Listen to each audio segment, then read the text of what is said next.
This is Jordan Tower with JT News. Make sure you smash that like button, smash that subscribe, and let's get right into the news. All right, so we got Bryson Tiller.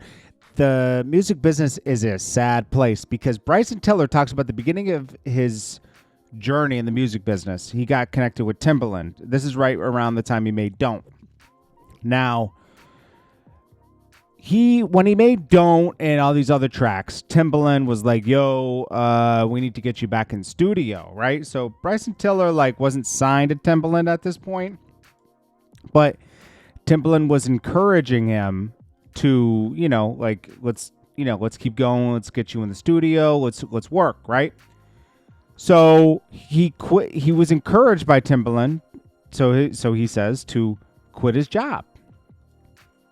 And of course he would do that. Now, it seems like he was already in the music business at this point because Mariah Carey is one of the people who wrote on Don't. Unless she was, I don't know if she was like sampled on somehow or something, but it says Mariah Carey, Brian Michael Cox is huge, right? That's a huge producer, right? If you wonder why he doesn't have another Don't, Jermaine Dupri is on this. But so that's making me think that this is a sample of some sort, right? Bryson Tiller Don't, who sampled? It's easy to find that out. You just go there. You could see, is there a sample? Because that could be why. Oh, yeah. Wait, no. Yep, Mariah Carey. So it contains a sample of Shake It Off by Mariah Carey. So she didn't actually write on the song. She just got credit. I don't think this was produced by Dope Boy. This was not produced by Timbaland, right? So Timbaland is going off of the Don't track, and he's like, yo, that's, I need to be a part of this, blah, blah, blah. So he goes down. Timbaland's not feeling the music at the moment. He says, we need another Don't, man. Yo, to hear that Timbaland said that is disheartening because it's like, you would think Timbaland, someone who makes music, would understand the situation, be like, I want to make my own chemistry with you. You don't want to keep making the same song over and over, right? So Timbaland gives him a little money and sends him home, right? And then he's like, all right, so I quit my job, and I'm asking, I don't know if I'm signed or not now. There's no communication. Typical music business. They don't care about you. Nobody cares about you. You'll learn the hard way. These people will call you brother, friend, family. Your family, you this. You're nothing to these people, man. That talk means you are as good as how you are valuable to me. You're not family. You're not brother. Khaled used to, you're my brother. This guy still owes me $2,500. And he pretended to pay me back. He scammed me in a sense because he says, yeah, come down and get the check, and then pretended the check was locked up in this cabinet, and he was going to break it with an axe. You're my brother. I got to get you this $25. It wasn't even that much money. I gave him a price break just to help out with the artist he was developing. And I was just so offended by that. I was like, geez, this is Khaled. He's driving a Rolls Royce, and he won't pay me my $2,500. It's not even, that's just covering my costs. So I said, you know what? Keep it. It's like, I want it back, but if it's like this, I said, don't break the cabinet, bro. I see what's going on. It's a theater, So that's what Timbaland was doing. It's a theater. Yeah, quit your job. You made it, bro. Da da da da da. All right, so Timbaland responds to this because now Bryson Tiller has no job. He has a family, and he's forced to continue and make trap soul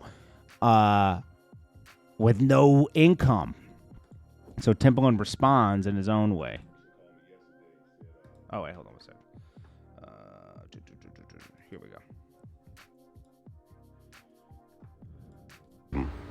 They took a story and, as always, clip it a certain way. But the reality of it is really nothing to respond because Bryson is a great guy. And at that moment, I remember me telling him, he had to quit his job. But at that moment, I was so highly focused on Tink because I didn't know if Bryson really wanted to be an artist.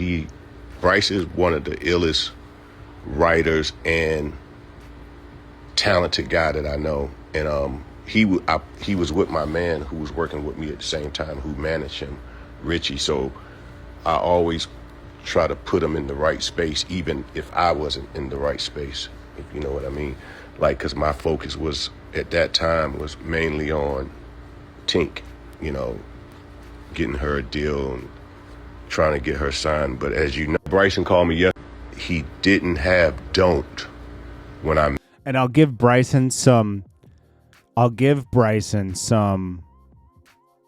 flack here too, because if he called Timbaland and says, "Yo, it was clipped the wrong way," you know what you said on the interview. Stand by it. Don't try to backtrack it. That's another industry tactic that people do. Met Bryson, and Bryson. Oh, so he says he didn't have Don't. So then maybe some of his stories cap that, like, oh, make another Don't. He was just he's like. And you know what? I don't think he would have a Don't. You know why? Because some of the artists, some of the people you see on there wouldn't have been cleared and it wouldn't have been out. And how would Timbaland have heard? I don't know. Like, he's like me. We don't try to be in the limelight. You know what I'm saying? And I knew that in this business, you got to be ready to go, or you're gonna get run over. And at that time, I just saw a talented kid, but I didn't know if he really wanted to be a full-fledged artist. So, but I knew he was talented, and I did tell him to quit his job. And after he quit his job, he came up with Don't, and that was the biggest record of his career. And I think Bryson is he's one. Sometimes, artistry is a. Listen, you could take this two ways. You could say Timbaland forced him to be an artist, which is a good thing, because he got Don't after this out of just you're back against the wall, you quit your job, everything all in. Or you could say Timbaland almost ruined this guy's life. There's two ways to it, But to be clear, Bryson did write that song. They sampled that Mariah Carey song I mentioned earlier. So I was just trying to see like if Timbaland produced the record, but I saw that other stuff. So anyways, yeah. Then let's get into Drake. Okay, so Drake bought this Tupac chain. Apparently, it's not real, supposedly. I'm not sure if it is or not, or if they're just putting it out there that it's fake. But let's see. Drake. Fake Tupac chain. That would be crazy if he just bought a death row chain and it wasn't actually Tupac's. It just had that on it. But this company put out that he bought a fake chain. Which is possible. Think about it. Tupac's been dead for about 30 years now, right? Almost 30 years. You don't think that they've made some fake death row chains and put them out there and made it look just like his? I'd assume that's possible. And Drake's got to stop with this, like, bro, what does this do, you collecting this memorabilia? Leave it alone. Put it in a museum or something, Put it in the hip-hop museum. Because this is just ridiculous. To wear another man's chain? I don't know. I mean, we all love Pac, but come on, bro. It's getting weird. Drake is getting weirder and weirder after this Kendrick thing. It's like, bro, you need to drop some hit records, because right now, without the hit records, it's going to be real spooky. And Drake is important to music for the last 15 years. You wouldn't have gotten a lot of music if it wasn't for Drake. He put a lot of artists in the forefront that weren't getting that play. Migos, YG. YG was getting it, but like that Drake and Jeezy at the same time took them to, You got YG, you got a bunch of artists, you got a bunch of producers. So be thankful for that. But Drake, at every artist point, it gets a little weird. Got a little weird for 50 Cent at one point in time, and then he moved into making films and TV shows. Anyways, this is Jordan Tower with JT News. Let's get right. I'm sorry. It's Jordan Tower with JT News. Smash that like. I'm getting all confused. Smash that. My brain's not functioning 100% yet. Smash that like button, smash that subscribe button. If you want to run ads on the channel, it's jordantowermedia at gmail.com. I appreciate you guys watching. As always, thank you. Thank you for watching the news. Continue to watch the news. Smash that like button, share. We have our up days and we have our down days. We're all the same. And I appreciate you guys sticking with me through the slow news days and being with me during the up news day. The news where there's a lot of news. I appreciate it all. Thank you.